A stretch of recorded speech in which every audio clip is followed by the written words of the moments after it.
warahmatullahi wabarakatuh.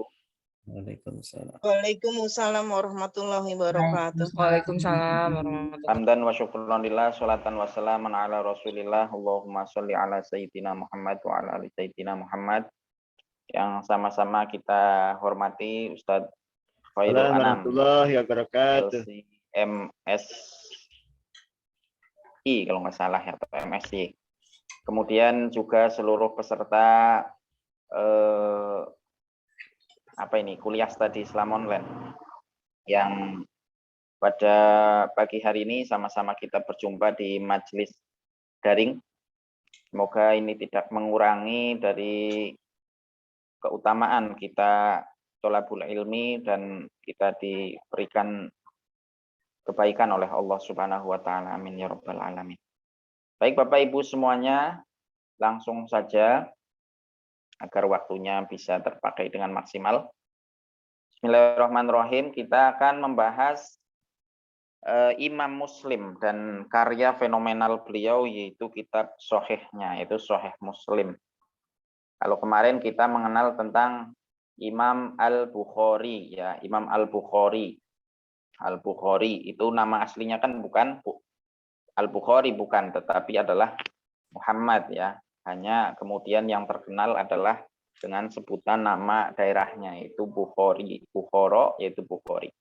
Nah, sekarang kita akan mengenal tentang Imam Muslim. Bismillahirrahmanirrahim. Yang pertama, sebelum kita mengenal namanya, kita akan mengenal kitabnya dulu, ya. Ini namanya nanti di bawah insya Allah, ya. Kita kitabnya dulu yang mau dibahas ini.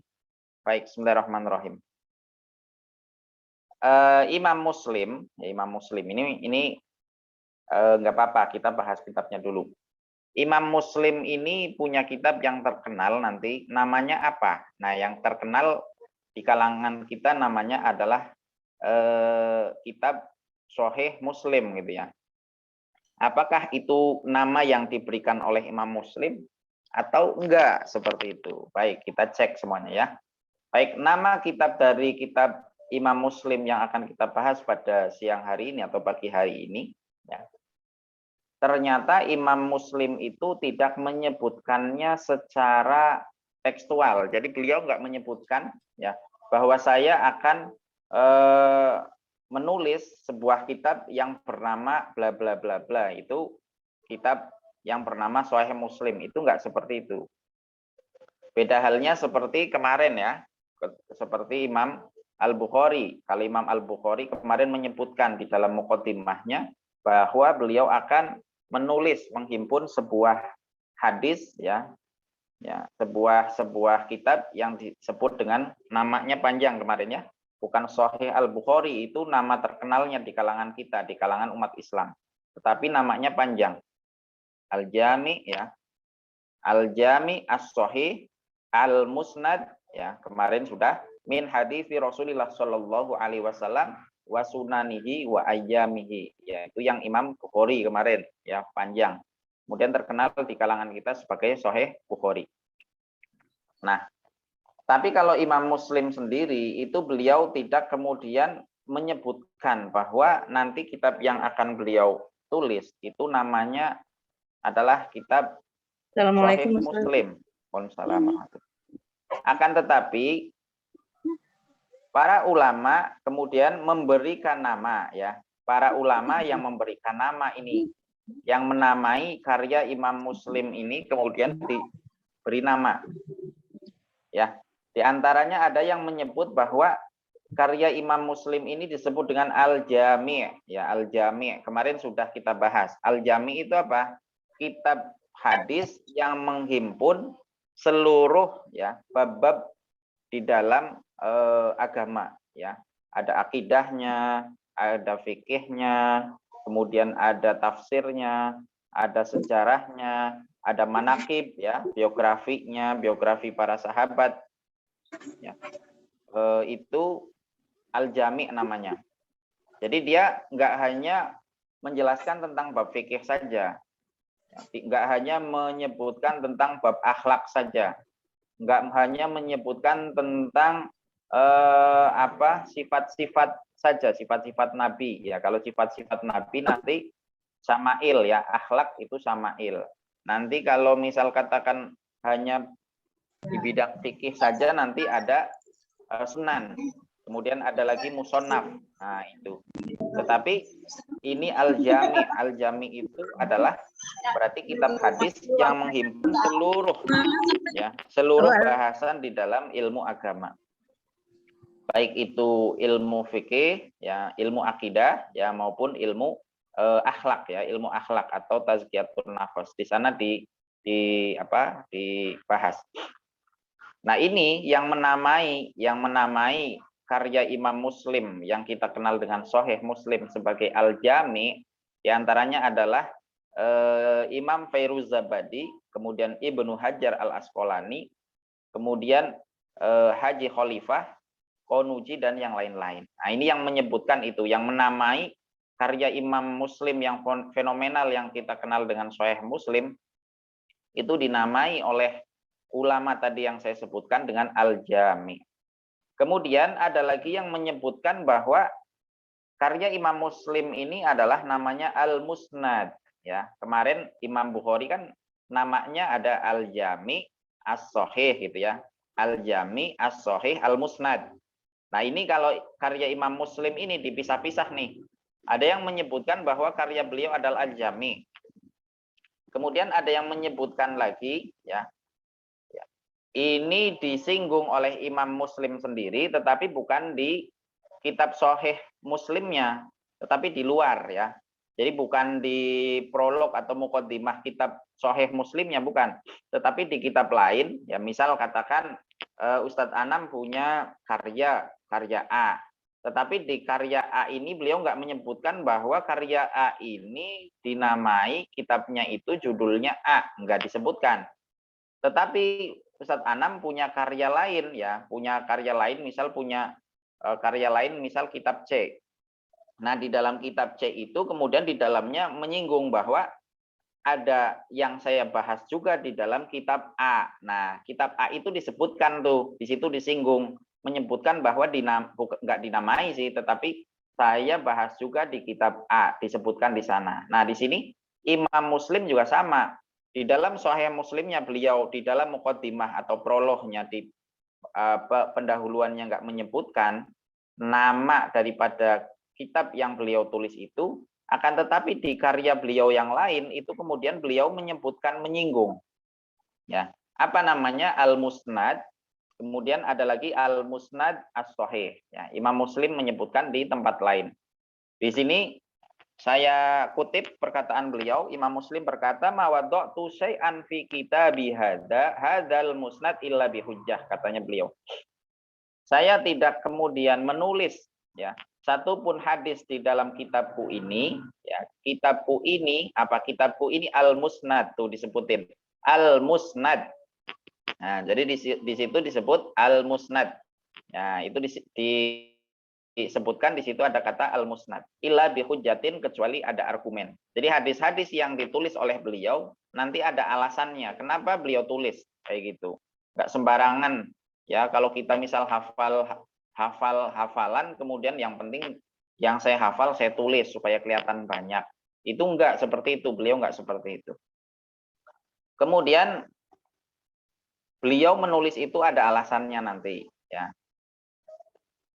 Nanti kita akan lihat dari berapa ratus ribu hafalan beliau. Kalau Imam Bukhari kemarin dari 600.000 hafalan beliau, ya, yang dituliskan di dalam kitab Sahihnya, ya, itu bilangan 7.000-an. Nah, itu, ya, yang kemarin kita sudah bahas. Dari 600.000 hafalan beliau. Nah, Imam Muslim berapa nih? Kita nanti lihat, ya. Baik. Kemudian beliau juga berkata bahwa lau anna ahlal hadis, jika saja seluruh pakar hadis yaktubunal hadis, mereka menulis hadis mi'atai sanah, 200 tahun, kayak gitu kata Imam Muslim nih. Famadaruhum, maka sumber mereka nulis hadis itu, ya, walaupun sampai 2 abad gitu, 2 abad ulama menulis, ya, selama 2 abad tentang hadis. Famadaruhum ala hadal musnad, kata Imam Muslim, maka pasti referensi para ulama yang 2 abad ke belakang ini ya. Jadi setelah Imam Muslim itu pasti referensinya adalah dari kitab Musnad ini ya, dari Sahih Muslim. Jadi kitab Sahih Muslim disebutkan oleh Imam Muslim sendiri namanya adalah Al-Musnad. Nah, bahkan beliau sampai berkata seperti itu. Kalau ada ulama hadis, pakar hadis, nulis hadis nanti setelahku sampai 200 tahun ke belakang, itu pasti nanti referensinya adalah kitab Al-Musnad ini, kayak gitu. Itu sampai sedemikian beliau kemudian percaya dirinya ya. Kenapa? Karena tadi beliau menulis hadisnya itu yang dipilih oleh beliau dari hafalan beliau nanti. Saya nggak bocorkan hari sekarang, tapi nanti di bawah. Itu nanti adalah dengan ada argumen. Kemudian beliau berkata lagi, sonatu hadzal musnad as-sahih, tuh kan. Maka ada yang menyebutkan bahwa kitab Sahih Muslim itu namanya Al-Musnad, ada yang mengatakan Al-Musnad as-Sahih, tuh ya. Dari perkataan Imam Muslim, tetapi bukan di dalam kitab Sahih Muslim, tetapi di dalam kitab yang lain. Kata beliau, sonatu hadzal musnad as-sahih, tuh. Saya menulis ya Musnad as-Sahih ini min salasi. Wah, ini ternyata bocorannya udah di sini. Min salasi mi'ati alfi hadisin masmu'ah. Dari 300.000 hadis yang sudah beliau dengar, ya, yang sudah beliau dengar langsung dari gurunya gitu ya, yang beliau talaki dari gurunya, dari hafalan 300.000 hadis. Bapak Ibu semuanya ya, kalau kemarin Imam Muslim 600.000 hadis, berarti Imam Bukhari 600.000 hadis, Imam Muslim 300.000, berarti separohnya Imam Muslim. Separohnya Imam Bukhari. Imam Muslim separohnya Imam Bukhari ya. Karena Imam Muslim ini juga merupakan muridnya Imam Bukhari ya. Muridnya Imam Bukhari ya. Jadi kemudian ada guru-guru Imam Bukhari juga yang kemudian Imam Muslim berguru kepada gurunya Imam Bukhari, diantaranya ialah Ishaq bin Rohuyah, Ahmad bin Hambal ya. Kemudian siapa lagi? Abu Zur'ah ya gitu. Baik. Jadi itu penamaannya disindir oleh Imam Muslim sendiri di dalam karya yang lain gitu ya, bukan di kitab Sahih Muslimnya, dengan nama Al-Musnad As-Sahih ya. Ada lagi Al-Musnad seperti itu. Kemudian berikutnya lagi berarti namanya banyak gitu ya. Jadi kita tahu oh ternyata nama Sahih Muslim itu aslinya namanya banyak dan juga nggak dinamai langsung oleh beliau gitu, hanya disinggung aja. Kemudian ada yang mengatakan ini menurut Ibnu Khair ya, Al-Isbili ya. Tetapi ini pendapatnya lemah. Namanya panjang nih, Al-Musnad As-Sahih Al-Mukhtasar. Mirip seperti apa namanya kitab Sahih Bukhari kemarin, Al-Musnad As-Sahih Al-Mukhtasar min Sunanin Naql Al-Adl Anil Adl an Rasulillah Shallallahu Alaihi Wasallam, katanya gitu. Al-Musnad, berarti Al-Musnad itu kemarin sudah disebutkan adalah hadis yang ada sanadnya. Hadisnya ada sanadnya, artinya bersambung. Ya, hadis yang ada sanadnya. Atau hadis marfu yang sumbernya dari Rasulullah Shallallahu Alaihi Wasallam. As-Sahih, As-Sahih artinya maksudnya hadis ini memenuhi 5 kriteria. Ya, sanadnya nyambung, kemudian diriwayatkan oleh perawi yang adil dan dobit ya, jadi yang fikoh gitu ya, yang fikoh, kemudian tidak ada ilah, nggak ada syadz ya, jadi adil dobit, kemudian dobitnya itu dobit yang sempurna, hafalannya hafalan yang sangat kuat. Nah itu syarat hadis sahih. Kemudian al-mukhtasar, al-mukhtasar itu artinya adalah yang diringkas. Makanya kan tadi beliau dari 300.000 hafalan yang ditulis nggak ada 300.000 hadis ya, seperti Imam Muslim, Imam Bukhari kemarin 600.000 hadis yang beliau hafal dan yang beliau tulis nggak ada 600.000. Nah, berarti itu mukhtasar, diringkas. Nah, tujuannya apa sih diringkas? Supaya nggak terlalu kepanjangan ya, ini ulama diantaranya seperti itu. Kalau kita kan nggak, supaya kelihatan keren gitu kan, hafalannya supaya kelihatan banyak, ya sudah ditulis semuanya ya, walaupun nggak nyambung-nyambung atau syaratnya juga nggak sesuai dengan yang kita tentukan, yang penting tulis. Nah, tapi ulama enggak, beliau amanah sekali ya. Kemudian berikutnya adalah ada lagi yang menamai as-sahih atau sahih Muslim. Nah, ini yang terkenal nih. Ini siapa yang mempelopori nama seperti ini, yang mensupport nama ini ya, di antaranya adalah Ibnu Katsir, Imam An-Nawawi ya, An-Nawawi Ad-Dimashqi, bukan Nawawi Banten bukan. An-Nawawi Ad-Dimashqi ya, yang wafat tahun 676. An-Nawawi, kemudian Ibnu Khalikon, kemudian Imam Az-Zahabi, kemudian Ibnu Katsir ya, Ibnu Katsir itu ya, nggak sampai itu, mohon maaf. Ibnu Atsir yang pertama, Ibnu Atsir itu seorang sejarawan ya. Jadi menamai karya Imam Muslim ini dengan Sahih Muslim, dan ini yang terkenal, yang kemudian sampai saat ini kita juga kenalnya dengan kitab Sahih Muslim seperti itu ya. Lah ini. Jadi yang menamai diantaranya para ulamanya itu tadi, Ibnu Atsir, An-Nawawi, Ibnu Khalikon, Az-Zahabi, dan Ibnu Katsir ya. Jadi nama aslinya apa? Ya nama aslinya nggak disebutkan oleh Imam Muslim sendiri gitu. Makanya ulama kemudian menerka-nerka, memberi nama, ya sah-sah aja seperti itu ya. Baik. Kemudian Sahih Muslim, ya Sahih Muslim. Tadi kita langsung ambil nama terakhir tadi, karena itu nama paling masyhur ya, paling terkenal. Sahih Muslim itu di dalamnya menghimpun mayoritas seluruh bab di dalam agama ya, ada akidah, fikih, makanya tadi disebut dengan al-Jami'. Kemudian dihimpun selama 15 tahun ya. Ini menurut pendapat dari muridnya ya, walaupun Imam An-Nawawi berpendapat bahwa Ibnu Shalah ya, Ibnu Shalah kalau nggak salah, An-Nawawi berpendapat 16 tahun seperti Imam Bukhari. Tetapi ternyata murid dan teman beliau, murid sekaligus teman beliau, yaitu siapa? Yaitu Imam Ahmad bin Salamah ya. Jadi nanti Imam Muslim punya murid namanya Ahmad bin Salamah.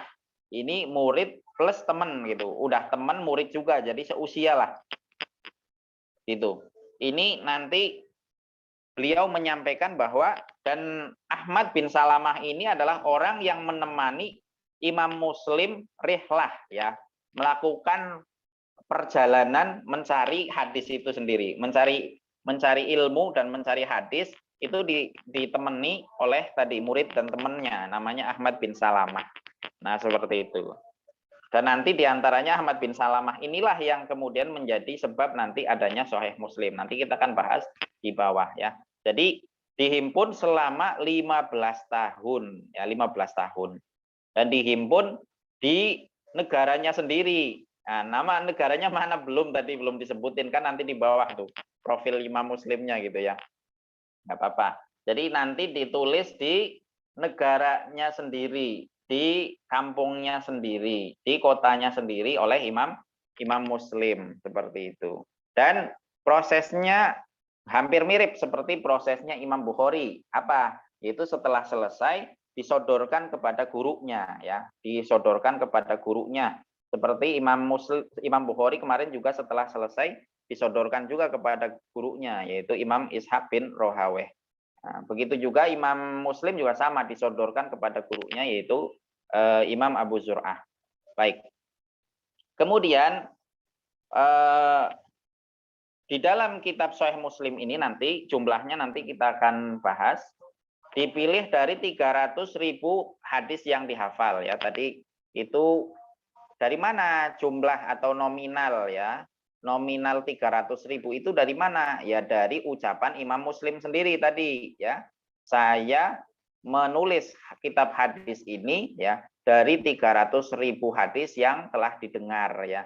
Jadi 300.000 hadis, tetapi yang ditulis, yang dikumpulkan, dihimpun di dalam kitab Sahih Muslim tadi, terkenalnya kitab Sahih Muslim walaupun namanya banyak tadi ya. Sahih Muslim itu tidak ada 300.000 hadis, makanya disebut dengan mukhtasar, artinya ringkasan ya. Jadi sudah di filter ya, sudah melalui proses screening yang sangat ketat. Baik. Kemudian yang perlu dipahami lagi bahwa apakah hadis-hadis yang sahih itu hanya ada di kitab Sahih Bukhari dan Sahih Muslim aja, enggak. Ya, itu juga disampaikan oleh Imam Bukhari dan Imam Muslim bahwa beliau berkata, laisa kullu syai'in indi sahihun wa dha'tuhu hahuna. Ya. Tidak seluruh ya yang sahih itu hanya di kitab saya aja, kata Imam Muslim gitu ya. Innama wada'tuha huna ma ajma'u alaih. Akan tetapi yang saya himpun, yang saya tulis, kata Imam Muslim, adalah hadis-hadis yang kemudian disepakati kesohihannya oleh banyak ulama hadis atau guru-gurunya Imam Muslim. Seperti itu ya. Jadi tidak hadis sahih itu tidak hanya di Sahih Muslim dan Sahih Bukhari. Artinya di kitab-kitab lain pun ada hadis sahih. Maksudnya kayak gitu ya. Artinya di kitab-kitab lain itu ada hadis sahih ya. Tapi kalau di kitab sahih dan kitab Muslim, Sahih Muslim dan Sahih Bukhari itu hadisnya pasti hadis sahih. Pasti hadis sahih. Nah, hanya saja ini perlu diketahui bahwa Imam Muslim itu menyebutkan juga di muqaddimahnya ya, di muqaddimah kitab Sahih Muslim itu di sana dihitung kurang lebih ada 10 hadis ya. Jadi gini, di pengantarnya, di pendahuluannya, di sana beliau kemudian kan di pendahuluan nyebutin segala puji bagi Allah dan seterusnya. Kemudian menyebutkan hadis-hadis seperti itu. Tetapi hadis yang ada di muqaddimah ya, hadis yang ada di muqaddimah itu tidak kemudian tidak sesuai dengan syarat hadis-hadis nanti setelah muqaddimah. Ya, namanya juga muqaddimah, belum masuk ke isi konten gitu ya. Jadi yang di muqaddimah ini bukan sebagai dalil utamanya, bukan. Itu sebagai support dari apa yang beliau sampaikan aja ya. Jadi kalau misal katakan ada orang mengkritik, loh kenapa Imam Muslim katanya kok hadisnya hadis sahih semuanya yang syaratnya ini, tapi kenapa ini kok hadis yang beliau sampaikan ini enggak sesuai syaratnya kayak gitu. Nah, ternyata setelah dilacak ternyata berada di muqaddimahnya. Nah, makanya harus paham.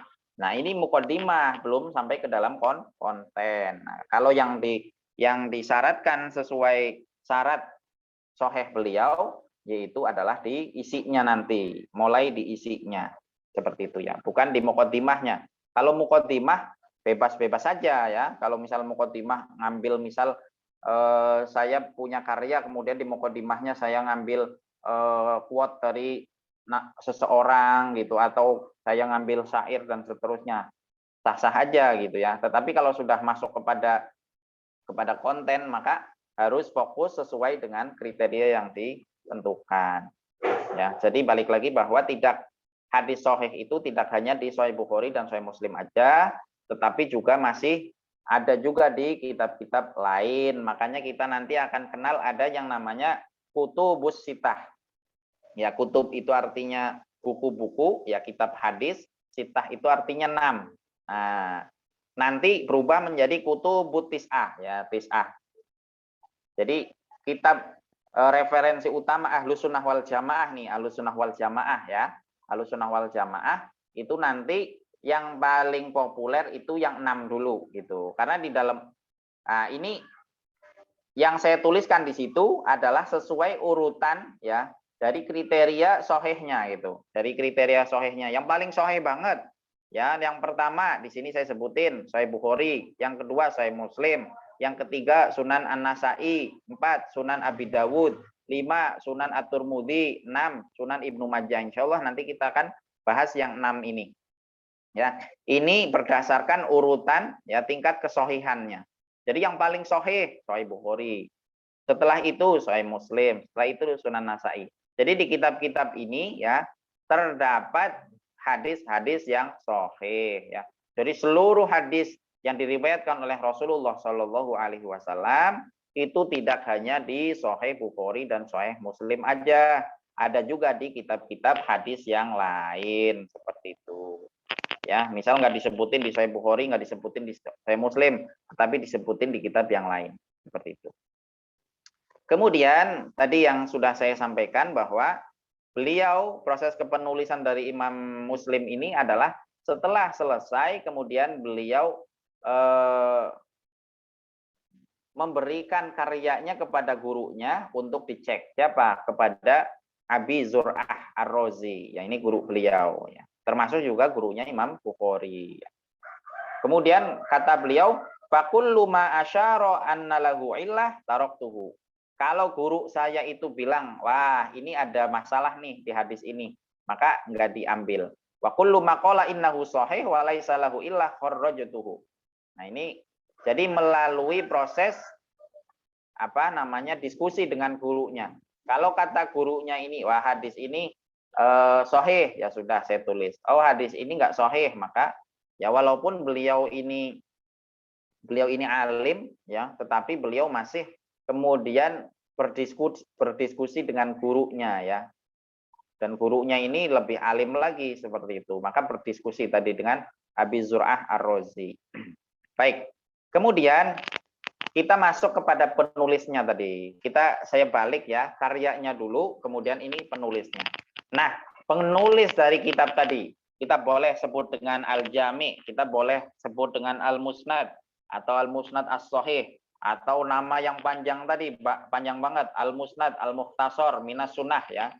Kemudian bisa kita sebut yang populer adalah Sahih Muslim ya, atau As-Sahih saja. As-Sahih atau Sahih Muslim. Baik. Siapa sih penulis dari kitab yang sudah kita sebutkan tadi ya? Kunyahnya ya atau panggilannya kunyah itu panggilan. Panggilan itu adalah dibikin dengan sebutan nama ya, nama ayah, abi atau ummi, kemudian nama anak. Nah, misal Ustadz Anam punya misal anaknya namanya Bilqis misal. Nah, Ustadz Anam dipanggil nih Abi Bilqis, Abu Bilqis seperti itu. Ibunya disebut Ummi Bilqis. Nah, itu namanya kunyah ya. Dan itu menjadi tradisi. Makanya nanti ada kitab khusus membahas tentang kunyah, al-kuna wal asma. Jadi kunyah. Ulama-ulama itu punya kunyah ya, kunyah dan nama-nama. Jadi namanya punya ya. Tadi misal Ustadz Khairul Anam namanya itu. Terus panggilannya apa? Abu Bilqis misal, ini mah Abu Bilqis. Gelarnya ya gelar.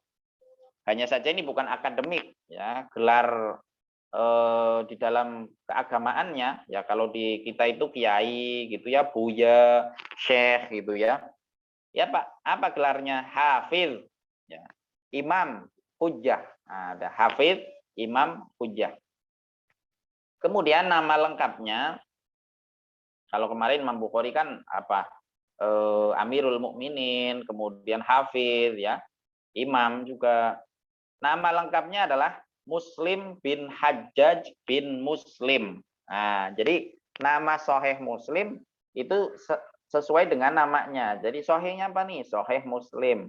Kenapa? Karena penulisnya Imam Muslim. Nah, tapi beda kalau Imam Bukhari kemarin. Imam Sahih Al-Bukhari. Penulisnya siapa? Bukan Bukhari. Tetapi penulisnya adalah Muhammad ya, bin Ismail bin Ibrahim bin Mughirah bin Al-Bardisbah ya, Al-Ju'fi Al-Bukhari. Itu kemarin ya. Jadi Sahih Bukhari yang nulis siapa? Namanya ya Bukhari, bukan, namanya Muhammad. Tapi kalau Sahih Muslim ya yang nulis itu Imam Muslim. Imam Muslim. Nama lengkapnya Muslim bin Hajjaj ya, bin Muslim lagi. Ya, Muslim bin Hajjaj bin Muslim. Nah, itu orang Arab seperti itu. Orang Arab ya sampai saat ini ditradisikan bahkan ada undang-undangnya. Ya, nama itu dari satu suku kata seperti itu. Kemudian biasanya itu diulang ya. Kenapa? Karena bisa jadi kakeknya atau buyutnya ini ulama besar. Jadi supaya tabarukan, supaya apa? Supaya memperoleh punya harapan supaya anaknya itu nanti bisa sama atau kemudian bisa melebihi dari yang beliau ambil namanya. Muslim. Jadi Hajjaj ini ulama besar, Muslim ulama besar lagi gitu. Nah, ini melahirkan cucu yang jadi ulama besar, yang terkenal gitu. Muslim bin Hajjaj bin Muslim bin Wird bin Ushad Al-Qusairi An-Naisaburi, ya, dari Naisabur. Lahir tahun 206 Hijriah. Ya, 206 Hijriah ya. Kalau kemarin Imam Bukhari itu 196 ya. 196. Berarti 10 tahun. 10 tahun setelah apa? Setelah Imam Bukhari ya. Jadi bedanya 10 tahun, selisihnya 10 tahun. Imam Bukhari 196 Hijriah, Imam Muslim 206 Hijriah. Nah, jadi 2 tahun setelah wafatnya Imam Syafi'i ya, 200 tahun setelah wafatnya Imam Syafi'i. Kemudian mulai belajar dan menghafal hadis usia 12 tahun. Nah, 12 tahun beliau sudah mulai belajar dan menghafal hadis, 12 tahun. Nah, jadi pertanyaan, berarti Ustaz, berarti standarnya 12 tahun dong? Enggak, Imam Bukhari dan imam yang lain juga ada yang di bawah itu, seperti itu ya. Menghafal itu enggak dari usia itu, bahkan dari usia dini ya. Imam An-Nawawi 10 tahun sudah pada hafal Quran. Dan apakah ulama-ulama ini sudah hafal Quran? Sudah hafal Quran. Imam Muslim, Imam Bukhari udah hafal Quran. Hafalan hadisnya aja udah ratusan ribu ya. Kalau Quran kan 6.232 ayat. Nah, ini hadis sampai 600.000, 300.000 dan itu dihafal dengan sanadnya. Ya. Maka nggak mungkin beliau nggak hafal Al-Quran. Jadi beliau sudah hafal Quran. Kemudian wafatnya adalah tahun 261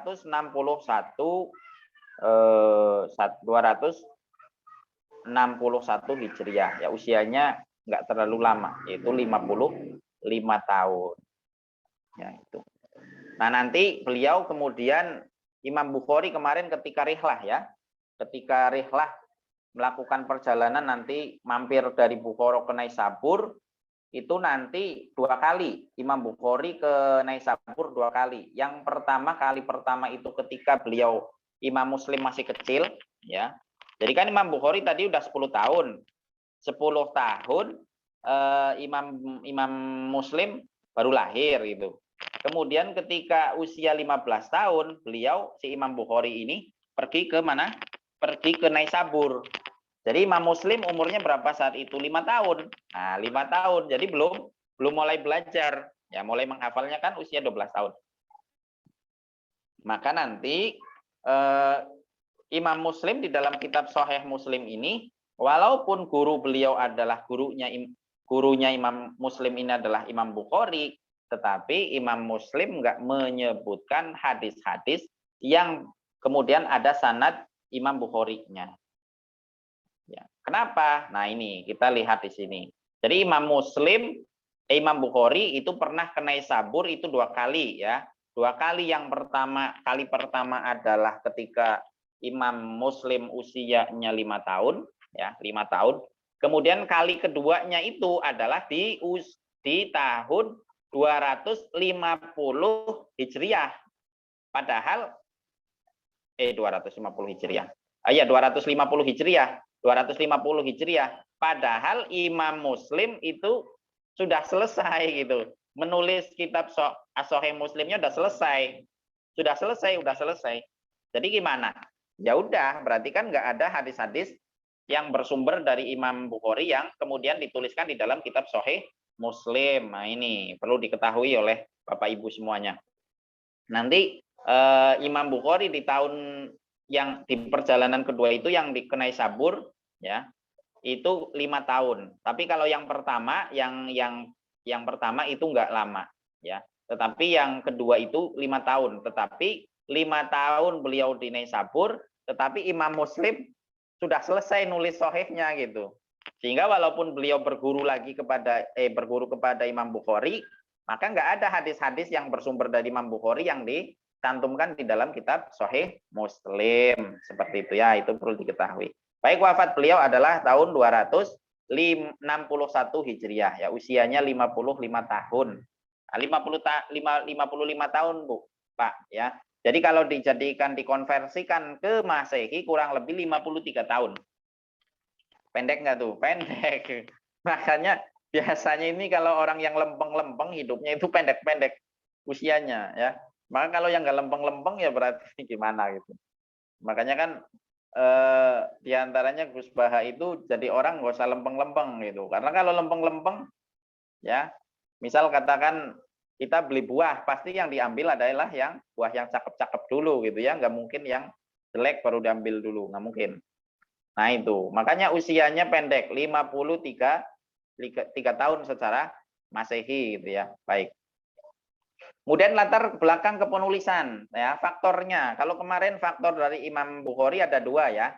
Faktor pertama adalah faktor ketika gurunya Ishaq bin Rohuyah itu menyampaikan di dalam majelisnya ya. Kayak gini kita lagi kuliah online, kemudian saya bilang ya, jika saja di antara Bapak Ibu ini ada yang meresum, nah misalnya gitu, meresum dari materi kuliah ilmu hadis yang saya sampaikan selama 6 pertemuan nanti. Oh, ternyata ada yang kemudian ketampar nih, wah saya kayaknya asik nih, saya yang mau bikin nih gitu. Saya mau bikin dengan apa namanya, bikin animasi kartun misal katakan, dibikin cerita, wah cakep tuh. Nah, misal seperti itu. Itu Imam Bukhari yang kemarin seperti itu. Kemudian yang sebab kedua Imam Bukhari itu sebab mimpi kemarin itu. Nah, kalau Imam Muslim sebabnya apa nih? Ya, latar belakang atau faktornya. Imam Muslim menyebutkan di dalam muqaddimah sahihnya ya, di kitab Sahih Muslim tadi, tentang latar belakang kepenulisan kitab sahihnya, yaitu diantaranya adalah untuk memenuhi permintaan dan harapan yang dialamatkan kepada beliau dari siapa? Dari muridnya. Siapa? Ahmad bin Salamah. Itu tadi, murid plus teman. Murid plus teman. Yang ini nanti juga menjadi teman rihlahnya beliau. Ya, teman apa, mengembara mencari ilmunya itu ditemani oleh teman plus murid yang meminta kepada Imam Muslim untuk dihimpunkan tadi. Nah, seperti itu. Namanya siapa? Ahmad bin Salamah. Ya. Jadi ada permintaan nih, ada request tadi jamaahnya. Ustaz, gimana Ustaz kalau kita bahas ini? Gitu. Ada requestnya juga. Baik. Kemudian Imam Khatib Al-Baghdadi ya, ini menyampaikan bahwa Imam Muslim menghimpun sahihnya untuk Ahmad bin Salamah An-Naisaburi, tadi sudah saya sampaikan ya. Ahmad bin Salamah An-Naisaburi ini adalah murid plus teman dari Imam Muslim yang nanti kemudian beliau menemani ya perjalanan dari Imam Muslim ya merantau tadi ya. Pengembaraan mencari hadis, mencari ilmu, mencari hadis selama kurang lebih 15 tahun. Kemudian Imam Muslim sendiri menganggap pentingnya menghimpun hadis-hadis yang sahih saja. Karena saat itu marak ulama-ulama hadis yang menghimpun hadis, tetapi di sana juga memasukkan hadis-hadis dhaif, ya dhaif yang dhaif banget gitu. Kemudian yang mungkar, ya kalau yang mungkar ini dhaifnya dhaif yang sudah kelewatan seperti itu. Maka beliau ingin mengimbangi untuk membuat solusi. Nah, ini yang perlu kita ambil.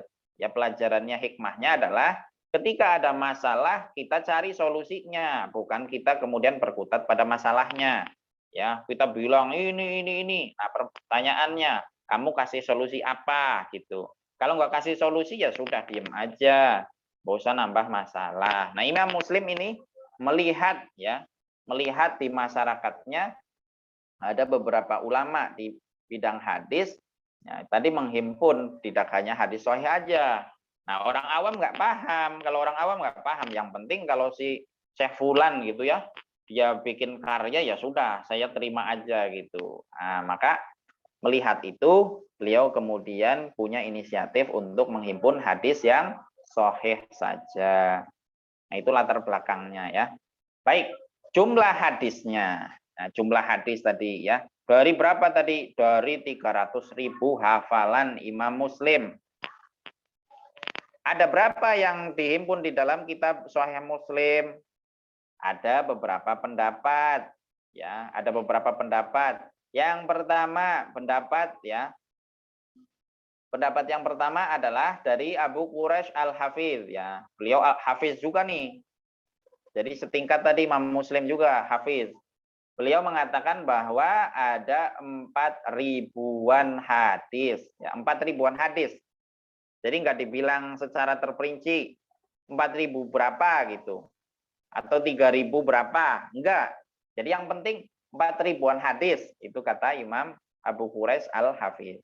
Nah, ini kemudian dikomentari oleh Imam Ibnu Shalah bahwa 4.000-an hadis ini adalah hadis yang tanpa pengulangan. Jadi misal katakan pada tema yang sama, ya, dengan sanad yang berbeda, tetapi diulang. Nah, ini dihitung satu gitu, ya, dihitung satu. Ya, jadi temanya sama nih, misal tema tentang zakat. Misalkan zakat, tentang zakat redaksinya macam-macam tuh. Misal zakat ada 5 redaksi misal. 5 redaksi ini dihitung satu. Nah, kalau dihitung semuanya total itu ada 4.000-an hadis. Ini menurut pendapat pertama dari Abu Quraish. Ini ulama klasik, ya. Kemudian Ahmad bin Salamah, murid tadi. Muridnya juga ngitung nih, ada berapa nih jumlah hadis yang di dalam kitab Sahih Muslim. Kata muridnya, kata murid serta temannya itu adalah 12.000-an hadis. Ya, 12.000-an. Jadi jangan dihitung berarti 12.000 tepat, enggak. Bisa jadi 11.000 gitu ya. Bisa jadi 12.000 lewat seperti itu ya. Jadi 12.000-an. Artinya banyak seperti itu. Kemudian Imam Mayanji menyebutkan 8.000-an hadis. Ya, 8.000-an hadis. Kemudian Haji Khalifah menyebutkan, ya, dan Sodik Hasan Khan di sini menyebutkan ada 275 hadis. Nah, ini hitung-hitungan seperti ini supaya kita paham bahwa betapa luar biasanya jasa mereka, ya, para ulama luar biasa. Melayani, mengabdi kepada Allah, ke agama ini, ya, dengan hidupnya gitu kan. Dengan hidupnya melayani agama, ya. Sampai pergi merantau gitu belasan tahun, ya. Kemudian berusaha menghafal apa yang didapat. Setelah itu didapat, nggak semuanya ditulis, bayangin. Di screening lagi, disortir lagi. Dari 300.000 hadis, hanya sekian ribu hadis yang disebutin tuh. Maka kita akan merasakan bahwa Masya Allah, terima kasih gitu ya. Kalau orang Jawa itu bilang matur suwun, ini Masya Allah. Ya, tentu ini semuanya adalah berkat anugerah Allah Subhanahu wa taala gitu ya. Kalau misal katakan kita secara logika mungkin kalau zaman sekarang sih bisa ya, era sekarang. Kalau era dulu bayangin aja ya.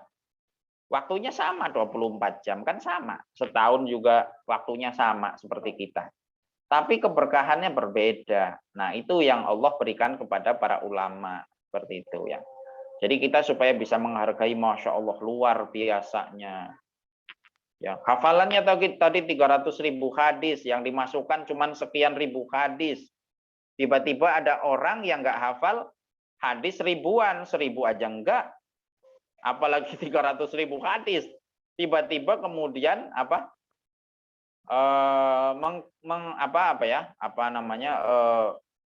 menelanjangi gitu ya, menelanjangi ulama yang sudah luar biasa sedemikian rupa. Pertanyaannya siapa dia gitu. Nah, makanya kita patut paham sejarah ini di sini nih, supaya kita bisa menghargai ya orang-orang sebelum kita. Karena itulah yang diajarkan oleh Allah Subhanahu wa taala ya. Maka di dalam surah Al-Fatihah adalah syiratal ladzina an'amta alaihim, ya, syiratal ladzina an'amta alaihim. Jalannya orang-orang yang telah engkau beri nikmat. Kenapa enggak langsung sebutin sirotillah aja? Jalan yang lurus adalah jalannya Allah, kan simpel selesai. Atau jalannya Allah adalah jalannya Nabi Muhammad, kan selesai simpel. Tetapi di sana disebutkan kenapa? Jalannya orang-orang yang telah engkau beri nikmat. Artinya apa pelajarannya? Kita suruh menghargai orang sebelum kita. Gitu. Suruh menghargai orang sebelum kita. Nah, ini supaya paham nih di sini. Ya. Jadi 7.275 hadis. Nah, ini menurut Haji Khalifah. Kemudian oleh ulama kontemporer, ya, Muhammad Fuad Abdul Baqi, dan beliau ini adalah ulama pakar hadis, ya. Karyanya banyak sekali di dalam bidang hadis.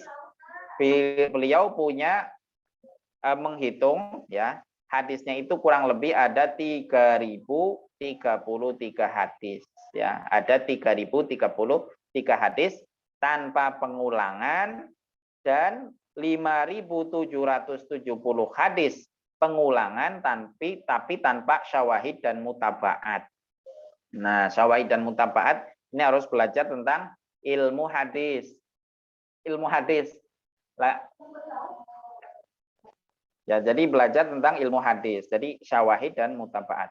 Kemudian itu tanpa menyebut, tanpa menghitung syawahid dan mutabaat. Tapi kalau syawahid dan mutabaatnya dihitung, jadi diulang kemudian dihitung semuanya, total kurang lebih ada 7.000-an hadis. Ya, 7.385 hadis. Nah, ini tanpa menghitung 10 hadis yang ada di muqaddimah tadi. Kenapa? Karena 10 hadis yang ada di muqaddimah itu tidak disyaratkan sesuai dengan syarat yang berada di dalam kontennya itu sendiri. Di dalam kitab Sahih Muslim, di dalam kontennya setelah muqaddimah itu berbeda. Jadi muqaddimahnya itu beliau nggak mensyaratkan syaratnya itu sesuai dengan syarat yang beliau tentukan. Makanya di sini oleh Syekh Muhammad Fuad Abdul Baqi, beliau tidak dihitung yang 10 itu. Nah, kalau misal dihitung ya tinggal ditambah 10 aja gitu ya. Nah, di antara karya Imam Muslim, ya, yang beliau tulis adalah As-Sahih tadi, Sahih Muslim, At-Tamyiz, Al-Kuna wal Asma, tadi yang saya sebutkan, Al-Kuna wal Asma. Jadi ulama-ulama itu punya kunyah, ya. Kunyah bukan hanya ulama, ya. Kita sudah di ranah kita juga, di masyarakat kita sudah mulai ini banyak, ya. Siapa namanya? Ummi Bilqis gitu ya. Itu kunyah namanya. Wal Asma nama. Kemudian Al-Mufradat wal Wahdan. Kemudian At-Tabaqat. Kemudian rihlah ilmiah tadi. Rihlah ilmiah beliau itu kurang lebih 15 tahun, ya. Kemana aja? Ke Hijaz, ya, ke Hijaz. Dari Naisabur kemudian ke Hijaz, ya, ke Mekah Madinah. Di sana selain berhaji juga beliau mencari hadis. Ini pelajaran juga bagi kita, ya. Jadi kita Bapak Ibu, kalau kita melakukan safar kemana aja, nggak harus ke Mekah Madinah, kemana saja, maka kita harus istifadah ilmu di sana. Misal nih Ibu siapa, Eli lah, misal Ibu Eli pulang ke Tegal misal. Nah, ke Tegal itu di dekatnya ada Kiai siapa nih? Ada Kiai siapa? Ada Kiai Fulan misal. Datengin di situ, istifadah ilmu. Ya, jangan mentang-mentang saya mah udah punya Ustadz Anam. Saya nggak butuh lagi Ustadz yang lain. Jangan seperti itu. Nah, ini pelajarannya, ya. Jadi kalau kita safar kemana aja, dari kampung ke Jakarta, dari mau kemana nih, mau ada rapat di Bogor, punya waktu yang cukup gitu. Nah, maka gunakan tuh untuk apa? Selain kita tadi ada tujuan untuk rapat dan seterusnya, kita gunakan juga cari keberkahan, cari guru di sana. Kemudian ke Irak, ya, ke Baghdad. Ke Irak, kemudian Basrah, Baghdad, Kufah, Syam, ya, ke Palestina, kemudian ke Mesir, ya. Beliau ke Mesir, balik lagi nanti ke Naisabur. Itu rihlah beliau. Testimoni ulama tentang Imam Muslim, ya. Imam Al-Farra ini merupakan guru dari Imam Muslim. Beliau mengatakan bahwa ini gurunya yang memberikan testimoni gitu.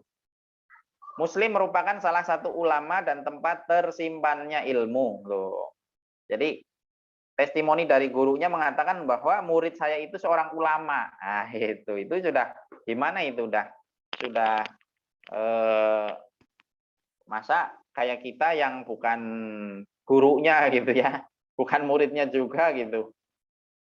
Kemudian sembarangan ya, memperlakukan imam Muslim itu sama kayak orang biasa kayak gitu kan aneh sekali gitu. Sedangkan gurunya aja ngomong bahwa murid saya ini adalah seorang ulama. Gurunya yang ngomong loh.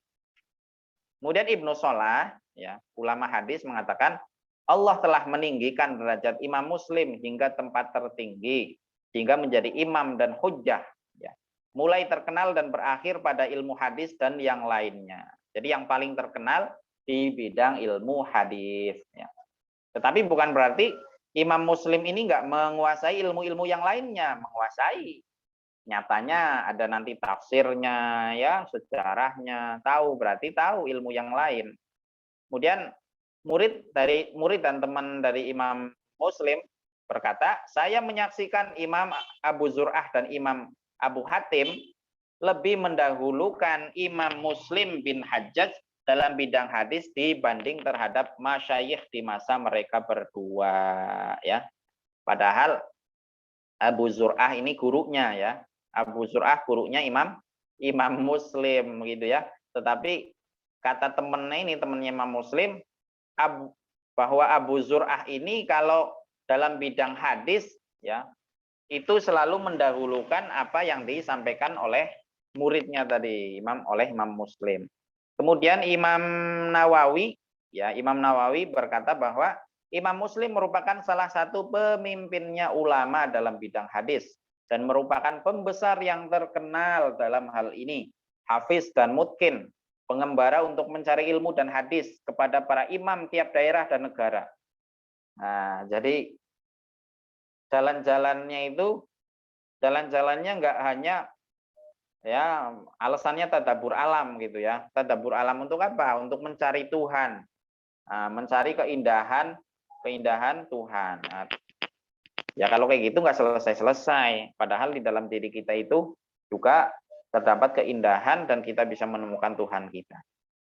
Ya, jadi kalau kita safar harus disematkan di sana, kita cari ilmu, keberkahan, nyari guru gitu ya, walaupun sebentar. Kalau bisa ditulis. Nah, itu nanti menjadi sejarah bagi kita. Menjadi asabat, ya, bukti. Diakui keimamannya oleh ulama yang cerdas dan terkenal dengan tanpa khilaf. Ya. Kalau ada yang bukan ulama gitu nanti mempermasalahkan Imam Muslim, ya, sekelas apa dengan Imam Nawawi, ya, sekelas apa dengan gurunya Imam Muslim dan seterusnya. Baik, itu ya penjelasannya. Kemudian karena kitab Sahih Muslim ini menjadi referensi umat Islam Ahlussunnah wal Jamaah dan merupakan sebagai kitab tersahih nomor 3, ya. Jadi yang pertama Al-Qur'an, yang kedua adalah Sahih Bukhari, yang ketiga adalah Sahih Muslim. Maka banyak ulama yang kemudian ingin memperoleh keberkahan, ya, sehingga mereka berusaha mengikat dirinya dengan karya Imam Muslim ini. Ada yang meringkas, ada yang memperjelas, mensyarah dan seterusnya. Nah, di sini saya sebutkan beberapa kitab syarah, ya. Kitab-kitab penjelas daripada kitab Sahih Muslim. Kurang lebih ada 64 kitab syarah berbahasa Arab. Kurang lebih ada 64 kitab syarah. Ya, kitab Sahih Muslim ini diperdalam lagi, ya, oleh kurang lebih 64 ulama dengan 64 karya yang berbahasa Arab. 5 berbahasa non-Arab, ya, 5 berbahasa non-Arab. Jadi ada juga yang mensyarah tetapi bukan dengan bahasa Arab, bukan terjemah loh, ya. Bukan terjemah itu beda. Ini bukan terjemah tapi sudah diterjemahkan kemudian disyarah. Misal digali tentang hukumnya, digali tentang fikihnya, digali tentang kosakatanya, ya bukan terjemah, ingat, bukan terjemah. Terjemah itu beda lagi, ya. Jadi ini syarah. Ya. Yang paling terkenal, kitab-kitab yang paling terkenal, di sini saya sebutkan beberapa, ya, yang paling terkenal. Ada kemudian Al-Mu'allim, ya, bi fawaidi kitabi Shahih Muslim. Ya. Dan seterusnya lah, itu sampai bawah, nanti Bapak Ibu bisa baca sendiri. Kalau nggak bisa baca ya nggak apa-apa, dilihat aja. Nah, yang paling terkenal itu adalah karya Imam An-Nawawi. Ya. Karya Imam An-Nawawi di baris keberapa? Baris keempat, ya. Baris keempat tuh. Al-Minhaj fi Syarhil Jami' As-Shahih lil Husain bin Hajjaj. Ya. Ya, nama kunyahnya, ya. Nama kunyahnya tadi Abul Husain, ya. Abul Husain, betul. Ya, jadi As-Shahih Al-Minhaj namanya. Karya siapa? Karya Imam An-Nawawi. Nah, ini yang terkenal, yang teman-teman punya, ya, yang biasa teman-teman pakai. Ya, walaupun yang lain juga ada, misal dari Imam Suyuti, ya, di baris ke-7, ya. Ad-Dibaj ala Shahihi Muslim bin Hajjaj. Ad-Dibaj ala Shahihi Muslim bin Hajjaj. Karya Imam As-Suyuti, ya, ulama abad ke-10 Hijriah, ya. Itu Ad-Dibaj ala Shahihi Muslim bin Hajjaj. Itu beberapa kitab pensyarah terkenal, yang paling terkenal, ya. Tadi kurang lebih ada 64. Cuman yang terkenal, yang paling terkenal itu. Dan yang paling terkenal lagi tadi Al-Minhaj, itu yang paling terkenal. Kemudian hadis yang disepakati oleh Bukhari dan Muslim. Maksudnya disepakati ini maksudnya apa? Maksudnya apakah mereka janjian? Bukan, maksudnya sama, ya. Temanya sama, bisa jadi redaksinya sama, bisa jadi kontennya, ya, substansinya sama. Seperti itu. Kan tadi Imam Muslim nggak mengeluarkan hadis yang sanadnya di sana ada Imam Bukhari-nya, kan nggak ada.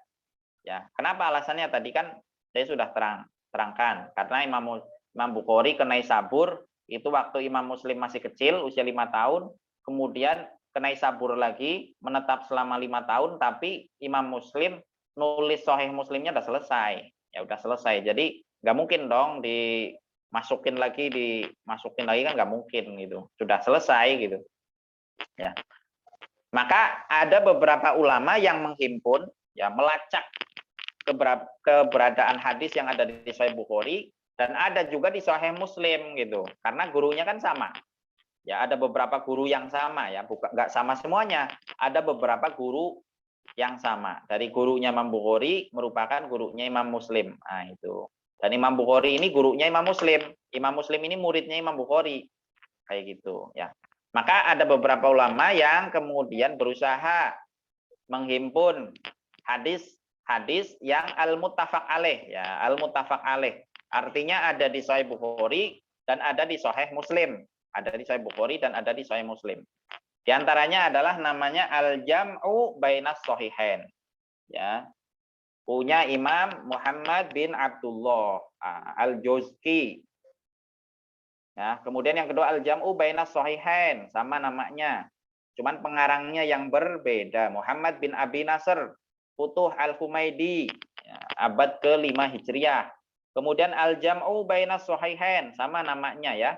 Nah, karya Abi Muhammad Abdul Haq bin Abdurrahman Al-Isbili. Al-Isbili, ya, yang wafat pada abad ke-6 Hijriah. Kemudian Al-Jam'u Bainas Shahihain, Ma'ahad fis sanad wal muqarrar ma'al bain. Karya Abi Hafiz Umar bin Badr bin Sa'id Diyauddin Al-Qurdi Al-Hanafi. Ini yang abad ke-7.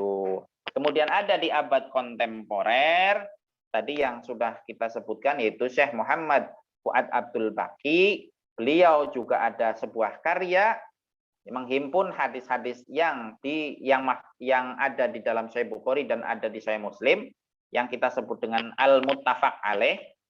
Ya, itu namanya al-lu'lu'u wal marjan fi mattafaqo alaihi syekhon. Ya, beliau wafat abad 14 Hijriyah.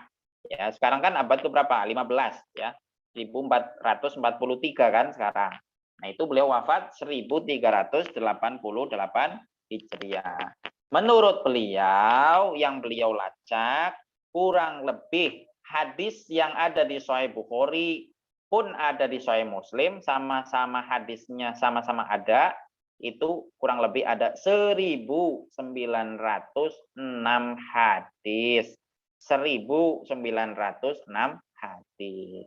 Kok bisa seperti itu? Iya, karena gurunya Imam Bukhari ada juga yang menjadi gurunya Imam Muslim. Jadi sama-sama satu guru, walaupun Imam Bukhari ini gurunya. Nah, jadi misal katakan saya muridnya Ustadz Anam gitu. Saya muridnya Ustadz Anam. Tetapi Ustadz Anam punya guru nih, misal Syekh Yusri. Nah, saya juga punya guru namanya Syekh Yusri, sama, Syekh yang sama. Kayak gitu. Ya, walaupun saya berguru kepada Ustadz Anam, ya, tetapi saya juga punya guru yang sama sebagaimana gurunya Ustadz Anam. Nah, seperti itu. Maka ternyata tadi ya, karena Imam Bukhari ini datangnya tadi ketika beliau masih kecil atau setelah Sahih Muslimnya sudah selesai, walaupun beliau berguru, ya walaupun berguru kepada Imam Bukhari, akhirnya nggak ada sanadnya Imam Bukhari, nggak ada. Tetapi dari gurunya Imam Bukhari, karena gurunya sama dengan Imam Muslim, hadisnya sama. Nah itu. Maka kesamaan inilah yang disebut dengan hadis al-muttafaq alaih. Ya, al-muttafaq alaih. Kalau dibahasakan oleh kita, hadis yang sama lah, bukan yang disepakati. Kan mereka nggak pernah bersepakat. Ngomong, yuk kita janjian yuk, saya tulis di sini, kamu tulis di sana. Nggak kayak gitu kan. Tetapi maksudnya al-muttafaq alaih itu hadis yang sama. Bisa jadi sama redaksi, bisa jadi sama substansinya. Kiranya ini ya, jadi penjelasan dari kitab Sahih Muslim. Dan Sahih Muslim ini merupakan menjadi referensi umat Islam Ahlus Sunnah wal Jamaah. Catatan kuat, Ahlus Sunnah wal Jamaah. Ya, menjadi referensi setelah Al-Quran, kemudian Sahih Bukhari, setelah itu Sahih Muslim. Ya, Sahih Muslim. Kenapa? Tadi pertimbangannya. Satu, syarat Sahih Muslim ketat. Kemudian ya Sahih Bukhari lebih ketat. Kemudian yang kedua, Imam Bukhari ini gurunya. Hafalannya lebih banyak kan, 600.000. Kalau Imam Muslim 300.000. Kiranya ini yang bisa sampaikan. Semoga kita bisa sedikit memahami ya tentang kitab Sahih Muslim ya. Kemudian ada berapa sih itunya? Ada berapa kitab gitu kan? Saya cek dulu ya. Kemarin kan sudah nih yang Sahih Bukhari. Kalau Sahih Bukhari kan kurang lebih 96 kalau nggak salah ya. Kalau Bukhari kan 98 ya. Kalau Sahih Muslim ini ada berapa kitab nih? Ada 57 ya, ada 57 kitab. Ya. Di bawah kitab nanti ada bab A, bab C, bab D. Tetapi perlu diketahui kalau Imam Bukhari itu menyebutkan nama kitabnya, misal Kitabul Iman. Misal seperti itu. Kitabul Iman. Kemudian di bawahnya nanti Babu Bad'il Wahyi. Itu yang membuat judul itu yang membuat Imam Bukhari. Itu kalau Sahih Bukhari. Tetapi kalau Sahih Muslim yang membuat judul kitabnya, yang membuat judul kitab misal Kitabul Iman, ini yang membuat adalah Imam Bukhari. Tetapi yang membuat nama babnya itu bukan Imam Bukhari, Imam Muslim, tetapi yang membuat judul babnya itu bukan Imam Muslim. Ya, jadi yang membuat itu bukan Imam Muslim. Jadi yang membuat siapa ya? Nanti pemerhati hadis itu ya, ulama hadis ya. Itu bedanya ya. Kemudian jumlah kitabnya berbeda, jumlah tadi bagiannya ya. Bagian kalau Imam Bukhari ada 98 kitab ya, pembahasan. Kalau Imam Muslim ada 57 kitab. Nah, seperti itu. Ada 57 kitab. Kurang lebih tadi hadisnya ada 7.000-an gitu ya, ada 7.000-an yang secara diulang ya, secara diulang. Itu kurang lebih ada 7.000-an hadis. Kiranya ini tinggal nanti Bapak Ibu semuanya kemudian bisa memperdalam hadis riwayahnya. Nah, hadis riwayahnya ini kan termasuk hadis diroyah, kita memahami tentang profil, kemudian metodologi penulisannya dan seterusnya yang berkaitan dengan Sahih Muslim. Nah, maka Bapak Ibu semuanya selanjutnya adalah silahkan mencari guru-guru untuk bisa belajar langsung ya, belajar langsung tentang hadis-hadis yang berada di dalam kitab Sahih Bukhari atau berada di dalam kitab Sahih Muslim. Kiranya ini yang bisa saya sampaikan, semoga ada sedikit yang bisa diperoleh oleh Bapak Ibu semuanya dan menjadi kebaikan di hadapan Allah Subhanahu wa taala untuk saya dan tim semuanya. Amin ya rabbal alamin. Amin. Baik, Amin. terima kasih Ustadz Samsudin. Alhamdulillah bertambah ilmu kita tentang siapa itu Imam Muslim dan bagaimana karyanya, yaitu kitab Sahih Muslim yang sering kita dengar ya. Nama beliau disebut, kitabnya disebut. Nah, insya Allah sekarang sudah makin jelas siapa beliau. Baik, silakan Bapak Ibu yang ada pertanyaan. Kita ada waktu 7 menit untuk Ya, sesi 7 menit. tanya jawab. Silakan.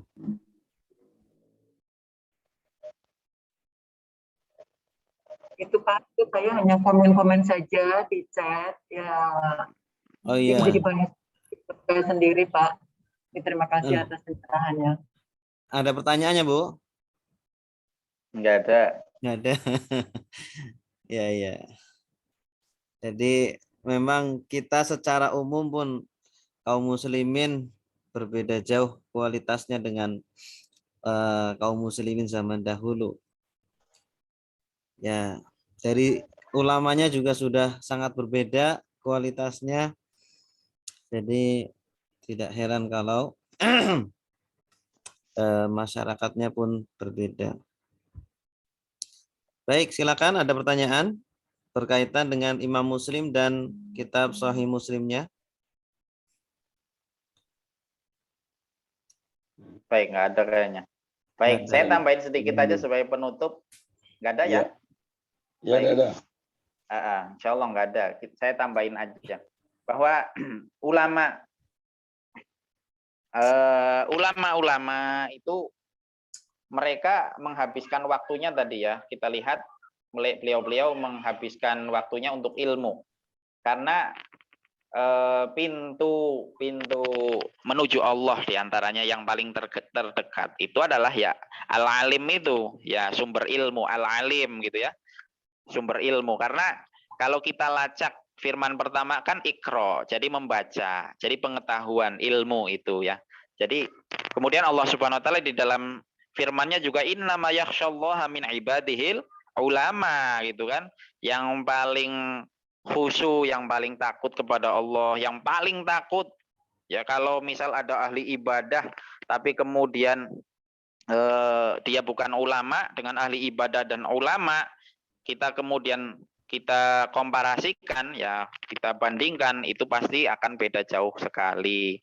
Dan kemudian kebiasaan para ulama itu sampai saat ini ya, ulama-ulama kita juga sama. Itu kalau yang di pesantren-pesantren itu bukan kayak saya, bukan. Kalau saya kan paling belajar kalau kebutuhan aja.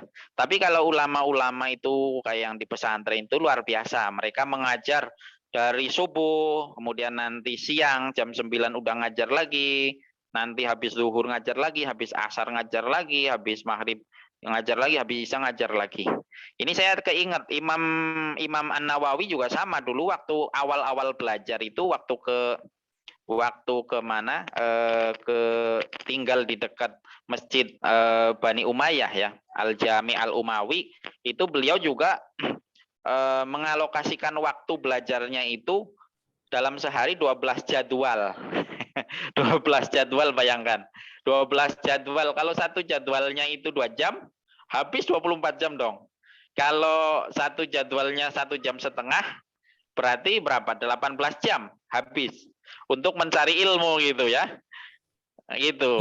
Nah tadi, kalau kita tadi 2 minggu sekali nih ketemu sama saya kan 2 minggu sekali gitu ya.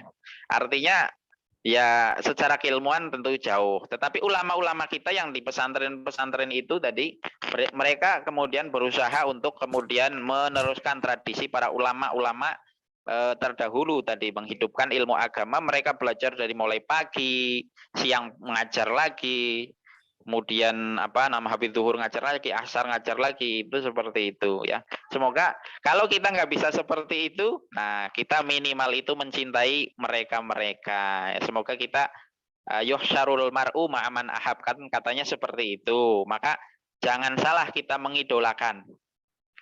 Ya, karena fatal hasilnya. Karena nanti kita ternyata ketemu dengan yang kita idolakan di sana. Ya, kita kumpul nih dengan lo kan gitu. Nah, kalau kita kumpulnya dengan imam-imam, ini yang kita sudah sebutkan, dan perlu diketahui bahwa ketika kita menyebutkan nama-nama orang soleh, ya ketika menyebutkan nama-nama orang soleh itu nanti akan turun rahmat Allah Subhanahu Wa Taala. Satu. Kemudian ada ulama ya, Habib Umar, beliau mengatakan bahwa kalau kita menyebutkan nama orang-orang soleh, ya memandang, menyebut namanya orang-orang soleh kita sebut, itu nanti akan ada sir batin, rahasia batin yang akan nempel ke dalam diri kita. Ya, semoga kita memperoleh itulah, walaupun cuma 0,01% atau berapalah. Semoga ada manfaatnya. Amin ya robbal alamin. Kiranya itu Ustaz Anam sebagai closingnya lah. Ya. Ya, terima kasih Ustadz Samsudin. Ya, mereka Masya Allah ya, sehari bisa 12 majelis ilmu. Nah, ini kalau kita yang kalau nggak seperti itu nanti nggak bisa kerja Ustadz. Gimana itu ya? Ya, itu nggak semuanya Jangan. ya.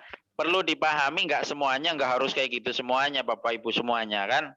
Kan di dalam ayat Al-Qur'annya kan falaula nafaro min kulli firqatin minhum thaifatun. Jadi ada sekelompok. Jadi misal katakan Bapak Ibu di rumah ada punya anak 5, 1 dialokasikan yang seperti itu 1 gitu, minimal 1. Jangan sampai nggak ada sama sekali, minimal 1 nih. Nih, saya ada 1 anak yang nanti saya alokasikan khusus untuk bidang agama, yang lainnya untuk menunjang secara finansial. Nah, kayak gitu dong. Kita bikinnya seperti itu. Jadi kalau mereka minimal dulu, kalau Kenapa? ulama dulu dari mana Ustadz penghasilannya? Nah, kalau Imam Muslim ini emang udah kolong merat, Imam Muslim ini. Udah kaya. Dari mana? Dagang atau? Iya, keluarganya emang keluarga kaya, dagang. Kalau yang miskin gimana? Kalau emang miskin seperti Imam Syafi'i, itu ternyata perhatian dari murid-muridnya. Iya, tapi balik lagi bahwa support ya didikan dari orang tuanya, khususnya ibunya itu. Didikan dari ibunya itu sangat luar biasa. Dari Jadi, pemerintah nggak ada ya? Nggak ada. Wah, malah pemerintah kadang ini kok kadang bikin fitnah ke ulama. Termasuk dari zaman dulu ya, ulama dari zaman dulu Imam Bukhari itu dapat fitnah itu.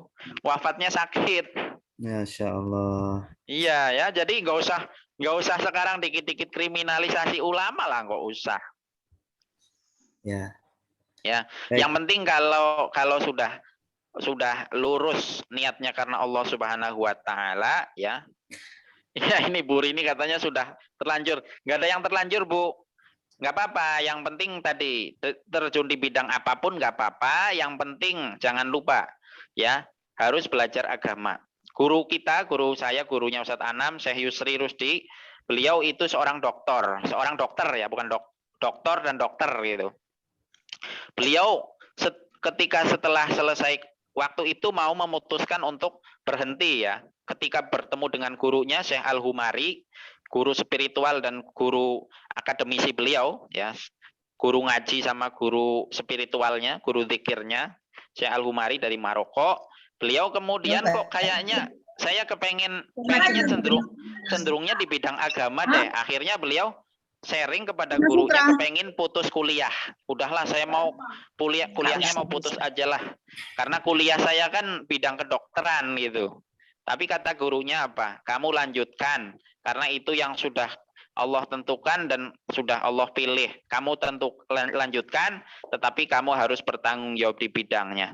Akhirnya beliau lanjutkan, dan setelah itu beliau belajar agama dan sekarang menjadi seorang syekh, menjadi seorang ulama luar biasa, dan seorang dokter ya, dokter yang ulama gitu. Jadi jangan putus harapan Bapak Ibu semuanya ya.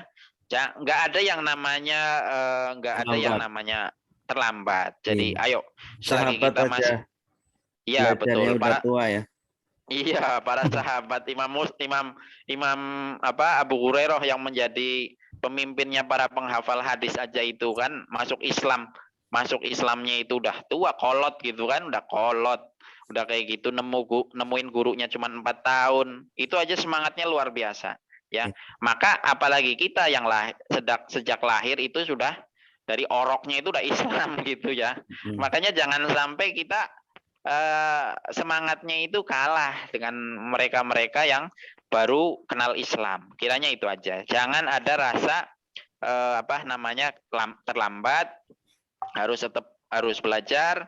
Kemudian harus kalau mau ngambil tempat belajar, tanyakan dulu kepada ustadz-ustadz yang sekiranya bisa dipercaya. Tanyain dulu. Anak saya belajar di sana gimana Ustaz? Tanya kayak gitu. Wong kita aja kalau mau bangunan aja kita tanya ke kontraktor, gimana nih kayak gini ke arsitektur gitu kan. Giliran kita mau menempatkan anak kita di satu lembaga, kita nggak tanya kan, aneh bin ajaib. Kiranya itu aja Ustaz Tanam. Ya, terima kasih Ustaz Samsudin. Alhamdulillah. Kiranya cukup sampai di sini karena waktu sudah melebihi batas yang ikhwan mau Jumatan juga ya.